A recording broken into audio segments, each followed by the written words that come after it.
Hello everyone, সুপর্ণার প্রতিদিনের আরও একটি গল্প একটা ছোট্ট ব্লগে তোমাদের সাথে শেয়ার করছি।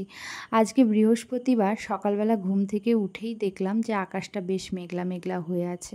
আজকে সারাদিনটা যেন চোখের নিমেষেই কেটে গেল, মানে সারাদিনটা কোথা দিয়ে চলে গেল টেরই পেলাম না। সকালবেলা ঘুম থেকে উঠে দাঁত মাজছি, এমন সময় মা বললো ওই রাস্তা দিয়ে গাঁদা ফুল আলা যাচ্ছে, ওই 5 টাকার মতো গাঁদা ফুল নিয়ে আসতে। তো এখন তো শীতের শেষ, গাঁদা ফুলের দামটা বেশ কমে গেছে। আর গাঁদা ফুল এখন যে খুব একটা ভালো পাওয়া যাচ্ছে তা নয়, মোটামুটি আর কি। তো যাই হোক, ফুলটা নিয়ে আসলাম, আর দাঁত মাজছি বলে বাঁ হাত দিয়ে ফুলটা নিয়ে আসলাম, যেহেতু ডান হাত দিয়ে দাঁত মাজছি।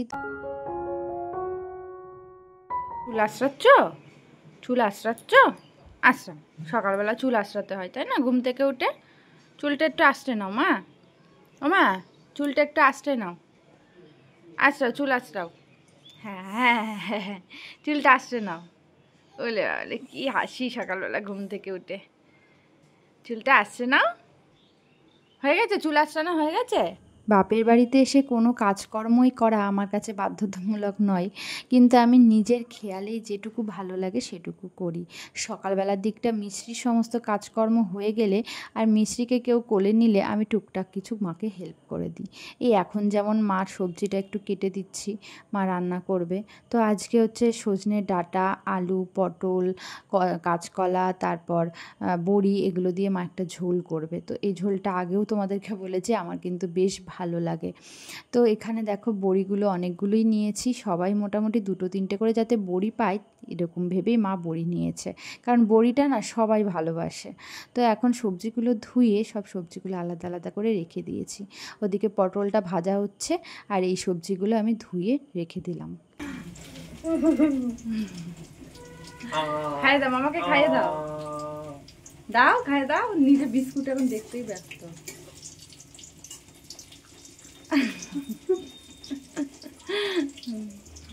মিছরি স্নান করে ঘুমানোর পর বেশ কিছুটা টাইম ফাঁকাই থাকে।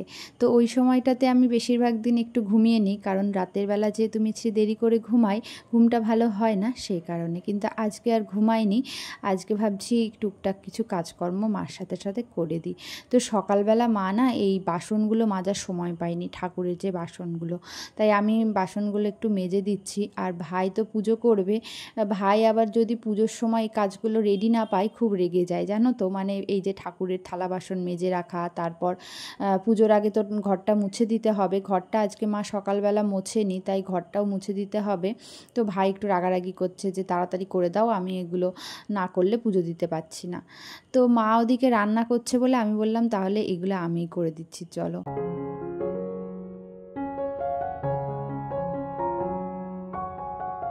একসাথে যেমন সব কিছু হয় না, বাপের বাড়িতে আসলে আমার রেস্ট নেওয়া হয়, ঠিকঠাক ঘুম হয়, ঠিকঠাক খাওয়া দাওয়া হয়, নিজের যত্ন হয়। তবে একটা জিনিস ঠিকঠাক হয় না, সেটা হচ্ছে এই ব্লগ করা। আসলে সারাদিন এতটাই রেস্ট নিয়ে ফেলি, আর মানে সারাদিন এতটাই ল্যাদ লাগে, শুয়ে শুয়ে দিন কাটাই, তো এই কারণে না ঠিকঠাকভাবে ব্লগটা করা হয় না। ভাই ওদিকে স্নান করছে, তাই তাড়াতাড়ি করে আমি এদিকে ঠাকুর ঘরটা একটু ঝাড় দিয়ে মুছে দিতে আসলাম। মা বলল অন্য ঘরগুলো মাই পরিষ্কার করে নেবে, শুধু ঠাকুর ঘরটাই আমাকে করে দিতে বলল।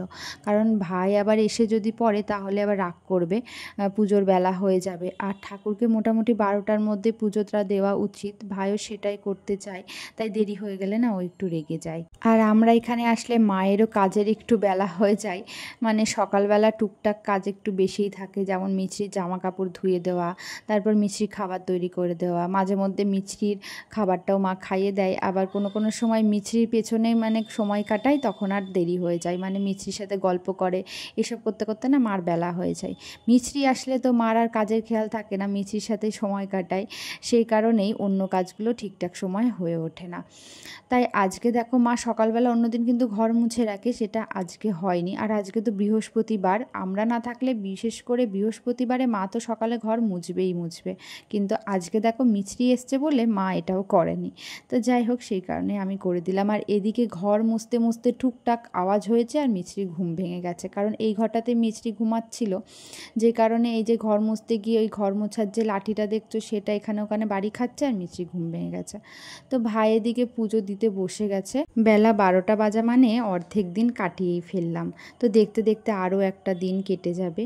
আর আজকে একটা ছোট্ট ব্লগ তোমাদের কেমন লাগলো জানিও সবাই। ভালো থেকো, সুস্থ থেকো। কালকে আবার একটা নতুন ব্লগে দেখা হচ্ছে।